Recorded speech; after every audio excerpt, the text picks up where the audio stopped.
السلام عليكم متابعين دراجات عدي ابو عسل. اليوم شرفنا ابو رسول من منطقه الطالبيه، اخذ هاي السيلفر وينج الرصاصيه اللي دراجه فول مواصفات، ومثل ما شافوا واقتنع بها الرجال، وجانا منا هنا على مود السمعه وشاف النظافات شنو اللي عندنا واقتنع بالدراجه. شنو رايك بها عن ابو رسول؟ والله دراجه نظيفه وجديده، والرجال ابو عسل ما قصروا يعني، اعطاني اياها جو السوق. نظافتها شنو؟ والله هي مو 100% 95%، 98% اصلا 98%. توصل لبيتكم ما عجبتك فر وارجع، دراجه تبات ما ترجع. والنعم من ابو عسل، شغل حبيبي ومن اهله كلهم. شغل حبيبي، اطلع بيها بعد توكل.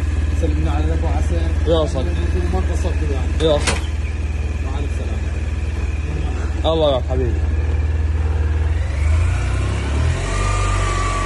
الله يعافيك. وياكم اخوكم عدي ابو عسل، دراجات اليابانيه بغداد. حي الجهات، حي حسين قلبه، ملعب الخماس.